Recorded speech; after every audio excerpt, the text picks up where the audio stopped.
A very rich woman who runs a lot of buildings walked into Judge Frank CAPRIO's courtroom wearing very expensive clothes.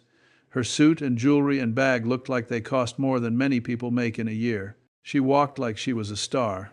She kept looking at her phone and did not seem to care about the judge or the court. The way she acted made some people in the room feel upset. Judge CAPRIO is a judge who is kind and fair. He is patient with people who come to his court. He knows how to speak to people so they do not feel scared. On this day, the bailiff told him that this woman had been rude to court staff and had acted like she was better than the rules. The judge listened and he was ready to hear what happened. The woman was Victoria Ashford. She was 52 years old. The police stopped her because she ran a red light. The police wrote that her car went through a red light in a school zone. A school was letting out and children were near the crosswalk. The officer wrote that an elderly man jumped back onto the curb to avoid being hit. The officer also wrote that Victoria refused to give her license at first. She said that her lawyer handles these matters.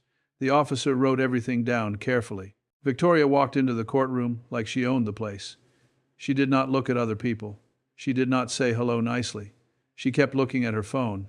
Her handbag was very expensive. Her shoes clicked on the floor as she came in. People in the room looked at her and whispered. Some people were upset. They had come for other cases and they saw how she acted. Judge CAPRIO spoke to her in a calm and kind voice. He asked her to come forward and to listen. He asked her to put her phone away. She slowly put the phone in her bag as if she was doing the judge a favor. She said, "It is Miss Ashford, not Mrs. I built my own company."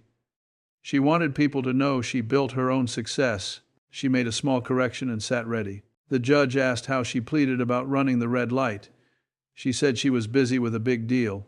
She said she had a $12 million project and asked if the judge could hurry. Her words made the judge and the people in the room feel like she thought the court was not important.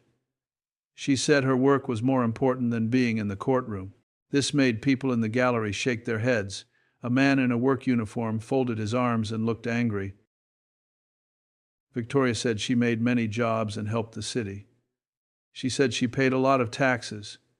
She said the ticket was beneath her and that she would just pay the fine. She thought money could fix the problem. The judge told her that the law applies to everyone the same way. He said that helping the city does not mean you can break safety rules. The officer's report and camera footage showed that Victoria did not slow down. She ran the red light in front of a school. The crossing guard and children were near the crosswalk. The camera showed the car moving fast.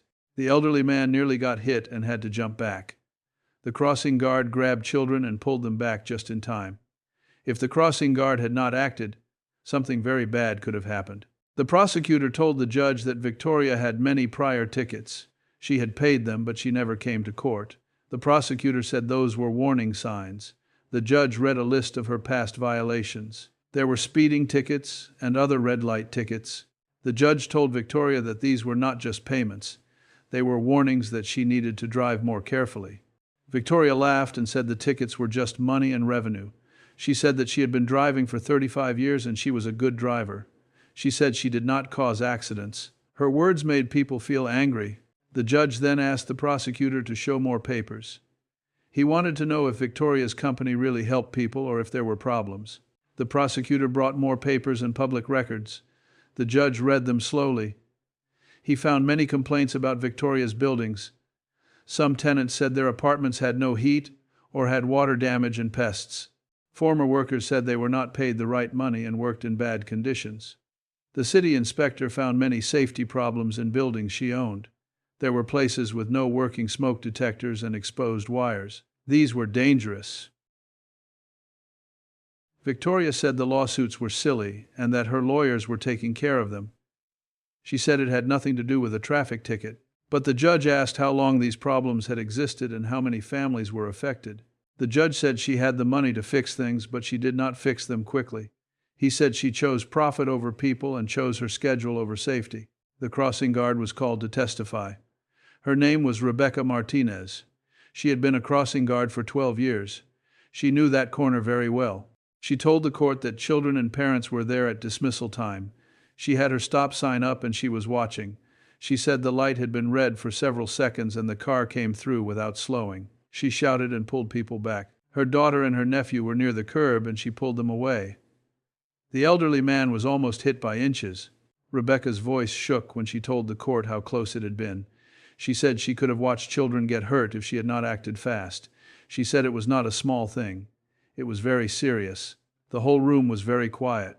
People felt scared and sad as they listened to what might have happened. Victoria tried to say the sun was in her eyes. She said she could not see well and that this was a split-second mistake. She said she thought she could make it through the light. But the judge replayed the video in slow motion. The video showed the car was going much faster than the speed limit in the school zone.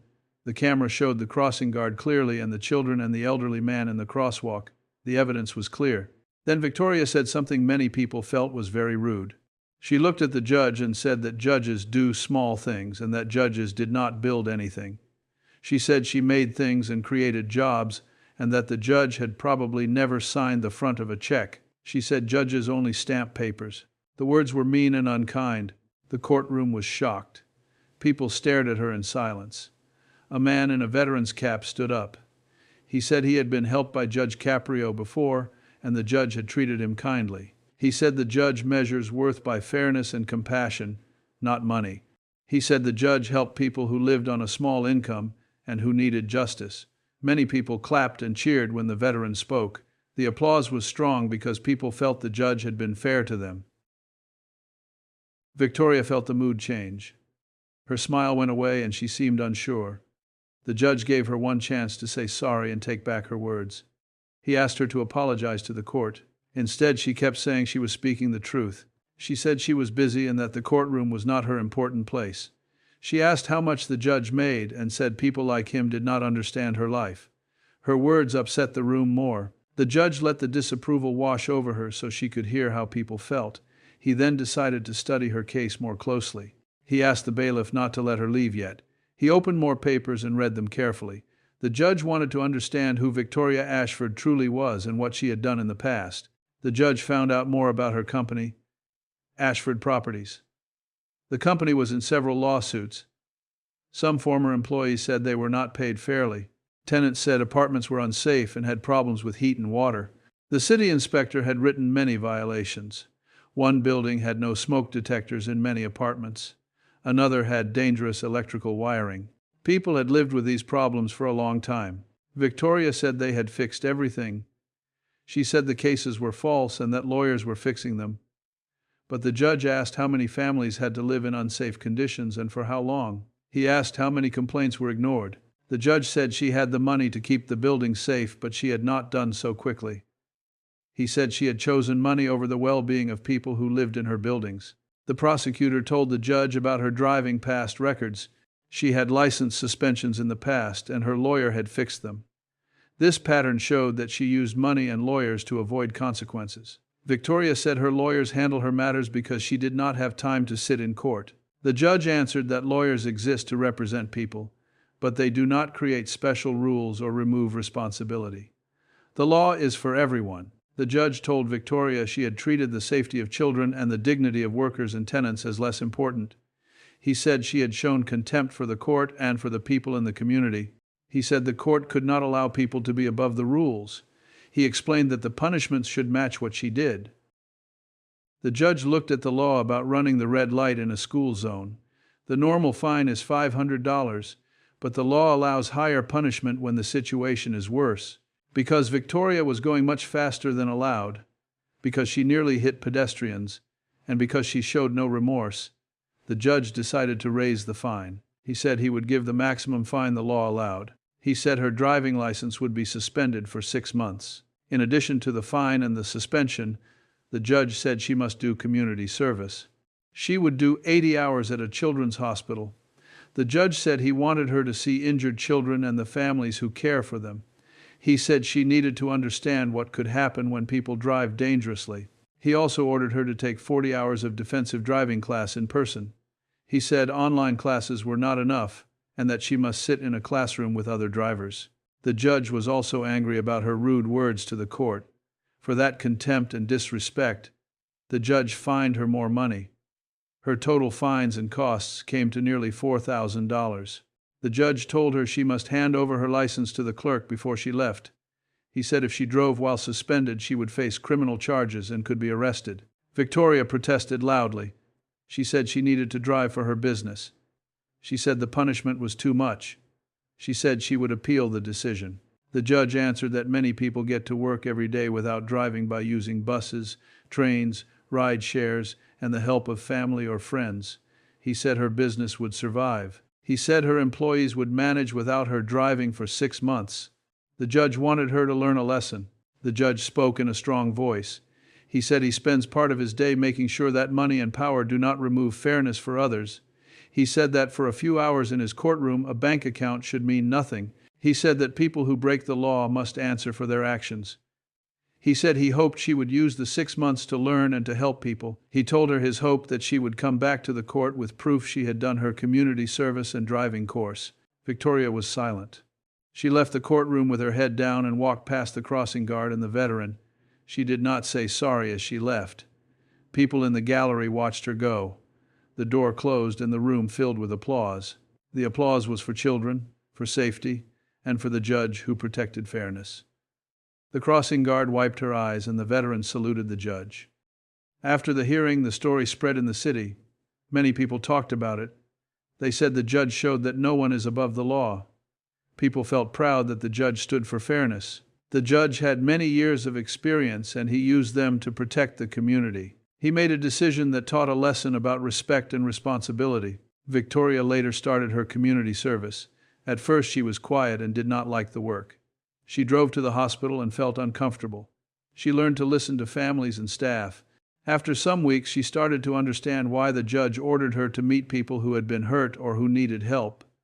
She saw children and families who lived in parts of the city she had never noticed before. She began to hear how a safe home and a safe ride to school mattered to families every day. Over time, she wrote apology letters to the crossing guard and to the judge. The judge read them and the court accepted them. She completed her driving class and the community service. In the months after the hearing, she also had to deal with the lawsuits at her company. She paid more attention to building safety. Inspectors came and found that she had changed the smoke detectors and fixed the wiring problems. Tenants were able to live more safely in the buildings. The judge's decision did not make Victoria a perfect person, but it made her see that her money and power could not stop the law. It made her change some actions. She had to make repairs and show she was working to help people who had been harmed. The families who once lived in fear now had safer homes. The children and crossing guard felt safer on the street. This is what the story teaches. Money and power should not make a person think they are above rules. A courtroom is a place where everyone can be heard and where rules protect the most vulnerable. Judges like Frank CAPRIO show that fairness and respect for people matter.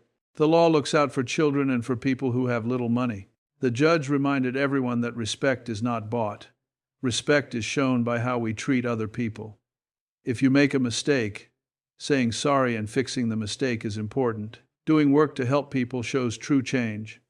Justice is not about punishment only. It is also about making things right and teaching lessons so that others are safer in the future.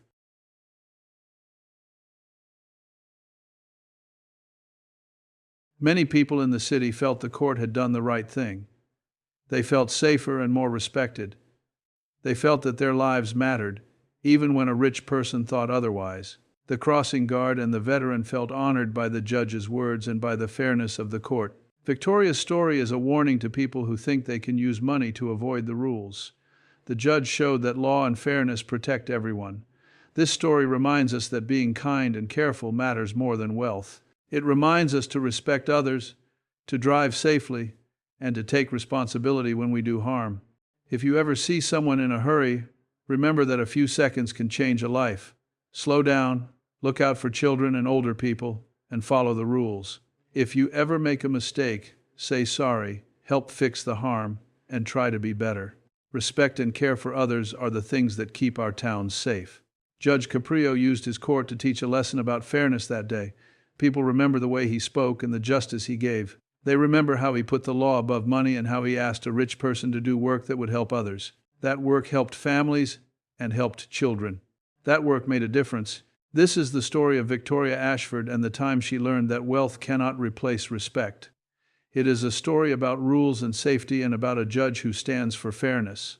It is a story that reminds us that the law is for everyone and that the safety of children and the dignity of people are more important than any one person's bank account.